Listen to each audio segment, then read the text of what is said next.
We all know from having students participate in both small group and whole class discussions that sometimes we hear more from some students than others, and sometimes the talk that we hear isn't as good or as thoughtful as we would like. So how do you get more students to participate in discussions, and how do you get them to engage in more thoughtful, high-quality talk? One simple solution for you is coming up in this video.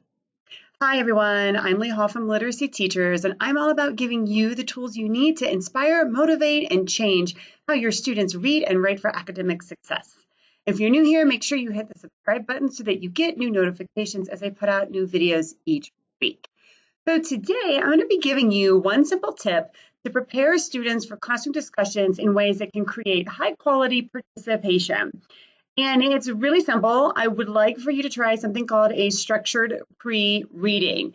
And so what you do is you have already figured out what it is that you want students to read and discuss. And before students start reading, or this can also be done after they have read, you're going to give them a list of questions. And I would say give them 3 to 5 questions to consider. And you can give them these questions before they start the reading so that they can, be thinking about them while they're reading. Or you can give it to them after they've completed the reading and they've come into class. So if you have students, and I know as a middle school teacher, I had students like this where a lot of my students were like this, where they were not going to go home and do the reading, and they certainly were not going to go home and answer even one question off of a list that I gave them, okay? So in that scenario, then I'm going to have them do the reading in class. And then before we start the discussion about the reading, either that day or the next day, I'm going to give them 3 to 5 questions. These are questions that I could have generated, the students could have generated, it could be a mix, it doesn't matter who the questions come from, as long as they're related to the reading, obviously. I'm going to give them these questions, I'm going to have them pick one, and they're going to write a response. And then you just need to think about what counts for you as a high quality response, okay? For me, I don't want students to get hung up on spelling, grammar, if the idea is perfect. I just want them to get some ideas and really honestly just respond to whatever question they picked and have some notes, okay?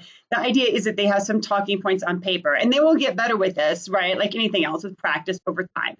So they have their questions, they pick one, they write their response. I would give them no more, if you're doing this in class, no more than 5 minutes. And if they did it at home, I would say just set a timer for 5 minutes. And when that timer goes off, that's it, right? That's what you have, okay? We don't need to spend a lot of time on this. And then everybody has something to contribute in a small group discussion or a whole class discussion. Now, you might get to a group, a student might enter a group and they have their paper and they decide they want to talk about something else that's relevant. That's fine. You don't have to talk about what's on your paper. But on the other hand, you have no excuse for not participating. You have no excuse for saying, I don't have anything to say, because you do have something to say. As a student, everybody now has something meaningful that they can contribute. All right, so thanks for watching, and don't forget to subscribe so you can catch all of my videos. And while you're at it, let's talk. Let's discuss discussion in the comments, okay? Talk to me about things that you use to help prepare your students to participate in discussions. Let me know if this technique has helped you, or if you have any other questions. And, share what it is that, what you do and how it's working, because that's how we all learn from each other and become the literacy teachers that we want to be.